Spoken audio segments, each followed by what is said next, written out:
Hello students, আজকে আমরা এই ভিডিওতে দশম শ্রেণী বাংলা জ্ঞানচক্ষু এই গল্পটি নিয়ে আলোচনা করব। এর পূর্বের ভিডিওতে আমরা এই অধ্যায়ের সমস্ত 1 ও 2 মার্কের প্রশ্নগুলো নিয়ে আলোচনা করেছি।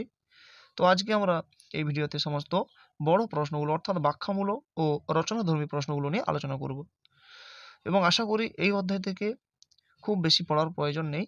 যে কয়েকটি প্রশ্ন আমি করে দিয়েছি এগুলো করলেই কিন্তু তোমরা এই গল্পটা কভার করতে পারবে। তো দেখো নাও তোমরা মনোযোগ সহকারে ভিডিওটি। তো কি বলছে দেখে নাও প্রথম প্রশ্ন, তপন কোথায় যেন হারিয়ে যায়। তপনের হারিয়ে যাওয়ার কারণ কি? না, বাংলা সাহিত্যের অন্যতম লেখিকা আশাপূর্ণা দেবী রচিত জ্ঞানচক্ষু গল্পে তপনের লেখা গল্পটি সন্ধ্যা তারা প্রকাশনী দ্বারা প্রকাশিত হলেও নতুন মেসোর কারেকশনের কথাটাই বেশি গুরুত্ব পায়।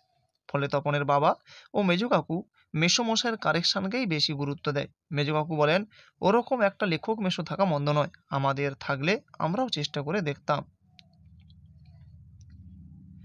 শুধু তাই নয়, সেই সঙ্গে বলা হয় নতুন মেসো না থাকলে তপনের লেখা সন্ধ্যাতারা পত্রিকার সম্পাদক হয়তো আঙুল দিয়ে ছুঁতোও না। তপনের গল্প লেখা নিয়ে এসব আলোচনা চলতে থাকে। অতএব তপনের গল্প ছাপা হলেও তপনের যে আনন্দ হওয়ার কথা তা এসব কথাতেই যেন হারিয়ে যায়। এই প্রশ্নটা কিন্তু তোমরা খুব ভালো করে করবে, ঠিক আছে? পরের প্রশ্ন দেখে নাও, তার চেয়ে দুঃখের কিছু নেই, তার থেকে অপমানের। কার সম্পর্কে কেন এ কথা বলা হয়েছে? বাংলা সাহিত্যের অন্যতম লেখিকা আশাপূর্ণা দেবী রচিত জ্ঞানচক্ষু গল্পে উদ্ধৃত উক্তিটি গল্পের অন্যতম চরিত্র তপনের উদ্দেশ্যে করা হয়েছে। তোমরা প্রত্যেকটি প্রশ্নে চেষ্টা করবে, যে কোনো গল্প হোক বা যে কোনো কবিতা হোক, চেষ্টা করবে যে কোথা থেকে নেওয়া হয়েছে এবং কোন মূল কাব্যগ্রন্থ থেকে নেওয়া হয়েছে এটা দেওয়ার চেষ্টা করবে। তাহলে শিক্ষক মহাশয় সন্তুষ্ট হবে এবং নাম্বারটা তোমরা ভালো পাবে, ঠিক আছে? তো তারপরে কি বলছে দেখে নাও, যে কার সম্পর্কে কেন এই কথা বলা হয়েছে। না, তপনের মা যখন তাকে গল্পটি পড়তে বলে তখন গল্পটি পড়তে গিয়ে লক্ষ্য করে তার প্রতিটি লাইন নতুন আনকোরা, যা তপনের নিকট অপরিচিত। কারেকশনের নাম করে ছোট মেসো সম্পূর্ণ গল্পটাই নতুন করে লিখে দিয়েছে নিজের পাকা হাতের কলমে। সেই গল্পের মধ্যে তপনের লেখার কোনো ছোঁয়া না থাকায় নিজের লেখা পড়তে বসে অন্যের লেখা পড়ার থেকে দুঃখের কিছু আছে বলে তপনের মনে হয় না। তার চেয়ে কথাটির মধ্য দিয়ে এভাবে দুঃখ ও অপমানের প্রতি ইঙ্গিত করা হয়েছে। তো এখান থেকে এই দুটো প্রশ্ন পড়লেই কিন্তু হয়ে যাবে। তো এরপরে বড় প্রশ্নটা দেখে নাও, রচনাধর্মী প্রশ্ন দেখে নাও। রচনাধর্মী প্রশ্ন পড়ছে দেখে নাও, যে প্রথম প্রশ্ন, শুধু এই দুঃখের মুহূর্তে গভীরভাবে সংকল্প করে তপনের নিকট মুহূর্তটিকে দুঃখের মনে হয়েছে কেন? তখন তপন কি সংকল্প করেছিল? তখন উৎস দেওয়া রয়েছে যে বাংলা সাহিত্যের অন্যতম লেখিকা আশাপূর্ণা দেবীর জ্ঞান ও চক্ষু গল্প থেকে আলোচ্য অংশটি গৃহীত হয়েছে। তপনের লেখা প্রথম গল্পটি সন্ধ্যাতারা পত্রিকায় প্রকাশিত হয়েছিল। এই গল্পটি ছাপার ক্ষেত্রে বাড়ির লোকজন তপনের থেকে তার মেসোবসের মহত্বের কথাই বেশি বলেছিল। নতুন মেসো কারেকশন করে দিয়েছে বলে সেটি ছাপানো হয়েছে শুনে তার খুব দুঃখ হয়েছে। প্রথম সৃষ্টি সর্বদা স্রষ্টার মনে অশেষ আনন্দ প্রদান করে থাকে। তপনও তার ব্যতিক্রম ছিল না। তাই তার প্রথম গল্প পত্রিকায় ছাপানো হয়েছে শুনে অপার আনন্দ পেতে চেয়েছিল। সে ভেবেছিল সত্যই তার জীবনের সবচেয়ে সুখের দিনটা এসেছে। কিন্তু পরে মায়ের আদেশে পত্রিকায় প্রকাশিত গল্প পড়তে গিয়ে লক্ষ্য করে যে মেসোমশাই কারেকশনের নাম করে পুরো গল্পটাই আগাগোড়া বদলে দিয়েছে। এরপর তপন পড়তে পারে না, বোবার মতো বসে থাকে। মেসোমশাইয়ের এই কারেকশনের কাজটিকে তার তরুণ হৃদয় মেনে নিতে পারেননি। তাই তপনের নিকট সেই মুহূর্তটিকে দুঃখের বলে মনে হয়েছে। তো পরে দেখে নাও যে সে কি সংকল্প করেছিল। তপন মায়ের আদেশে গল্পটি পড়ে মনে খুব কষ্ট পায়। তখন সে মনকে স্থির করে সংকল্প করে যে এরপর যদি কখনো লেখা ছাপতে হয় তাহলে সে নিজে গিয়ে দেবে। তাতে লেখাটি ছাপা না হলেও তপনের কিছু যায় আসবে না।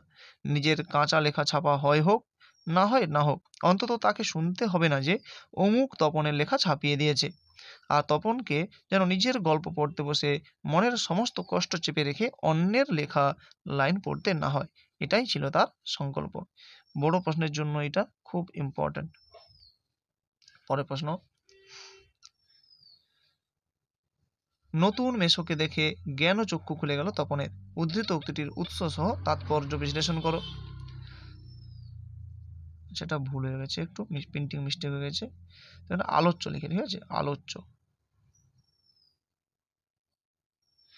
আলোচ্য উক্তিটি বাংলা সাহিত্যের অন্যতম লেখিকা আশাপূর্ণা দেবী রচিত জ্ঞান ও চক্ষু শীর্ষক গল্পাংশ থেকে গৃহীত হয়েছে। শৈশব থেকে অনেক গল্প শুনেছে এবং কিশোর বয়সে সে অনেক গল্প পড়েছে। তাহলেও তার মনে একটা সন্দেহ ছিল। সে ভাবতো গল্পের যারা লেখক তারা হয়তো বাবা, কাকা বা ছোট মামার মতো সাধারণ মানুষ নয়, তারা ছিল একটু অন্য জগতের মানুষ। কিন্তু ঘটনার পরিপ্রেক্ষিতে তপনের সমস্ত ধারণা পাল্টে যায়। কয়েকদিন আগে তপনের ছোট মাসির কলেজের প্রফেসর মেসোমশাইয়ের সঙ্গে বিবাহ হয়। সেই সঙ্গে তিনি একজন লেখক। তপন এই প্রথম এত কাছ থেকে একজন জলজ্যান্ত লেখককে দেখায় তার জ্ঞানচক্ষু খুলে যায়। সে দেখল যে কোথাও কোনো উল্টাপাল্টা নেই, অন্য রকম নেই, একেবারে নিছক মানুষ। লেখকেরও তপনের বাবা, কাকা, মামার মতো দাড়ি কামান, সিগারেট খান, খেতে বসেই আরে ব্যাস এত কখনো খাওয়া যায় বলে অর্ধেকটা তুলে দেন। স্নানের সময় স্নান করেন, ঘুমের সময় ঘুমন।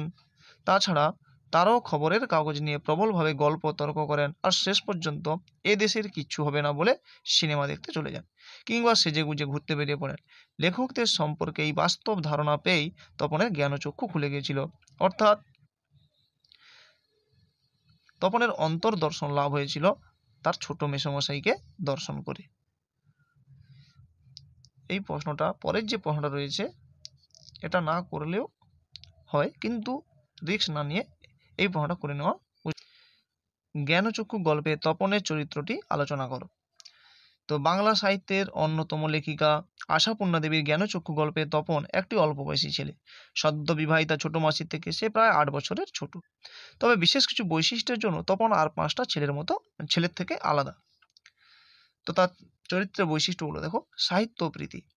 তপন ছেলেবেলা থেকে অনেক গল্প শুনেছে আর এখন গাদা গাদা গল্প পড়ে, অর্থাৎ সাহিত্যের প্রতি তার ভালোবাসা বরাবরই রয়েছে। শিশুসুলভ কল্পনা লেখকেরা অসাধারণ মানুষ, এরকম ধারণা ছিল তপনের। কিন্তু নতুন মেসোমশাইকে দেখে তপনের সে ধারণা পাল্টে যায়।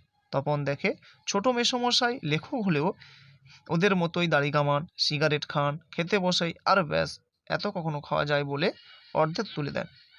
চানের সময় চান করেন, ঘুমের সময় ঘুমন, এমনকি খবরের কাগজও পড়েন, সিনেমাও দেখেন। এসব দেখে তপনের মনে হয় লেখকেরাও সাধারণ মানুষ। পরে কি লিখেছে? আত্মবিশ্বাসী। অর্থাৎ গল্প পড়া ও শোনার প্রতি তপনের যথেষ্ট আগ্রহ ছিল। লেখক মেসোমশাইকে দেখে তার নিজের লেখার ক্ষমতা সম্পর্কে বিশ্বাস জন্মায় এবং মনে হয় লেখক হতে বাধা কি। তারপর তার প্রথম লেখা গল্পটি দেখে ছোট মেসো যখন প্রশংসা করে, সেটি সন্ধ্যা তারা পত্রিকায় ছাপিয়ে দেওয়ার প্রতিশ্রুতি দেন এবং তখন আর উৎসাহিত ও আত্মবিশ্বাসী হয়ে একের পর এক গল্প লেখার নেশায় মেতে ওঠে। পরে অভিমানী।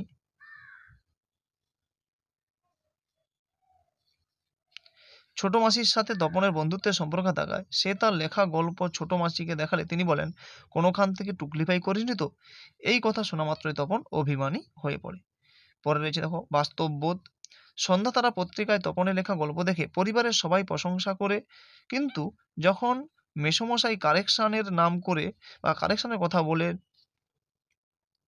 তখনই তপনের মনে হয় তার কৃতিত্বটা অনেকটা ছোট হয়ে যায়। এরপর সে প্রতিজ্ঞা করে যদি কখনো লেখা ছাপতে দেয় তো তপন নিজে গিয়ে দেবে, নিজের কাঁচা লেখা ছাপা হয়ে হোক না হয় না হোক। অতএব তপন ছোট হলেও সে যে একজন আদর্শ চরিত্র সে বিষয়ে কোনো সন্দেহের অবকাশ নেই। অতএব এই প্রশ্নটা এবং দ্বিতীয় যে প্রশ্নটা, এই দুটি প্রশ্ন যদি তোমরা ভালো করে করে নাও তাহলে কিন্তু এই অধ্যায় থেকে সমস্ত বড় প্রশ্নগুলো পেয়ে যাবে। তো এই ভিডিওতে এই পর্যন্ত। তো তোমরা চ্যানেলটিকে অবশ্যই সাবস্ক্রাইব করে নাও এবং পাশে থাকা বেল আইকনটিকে প্রেস করে নাও, যাতে পরবর্তী ভিডিওর নোটিফিকেশন খুব সহজে পেয়ে যেতে পারো। ধন্যবাদ।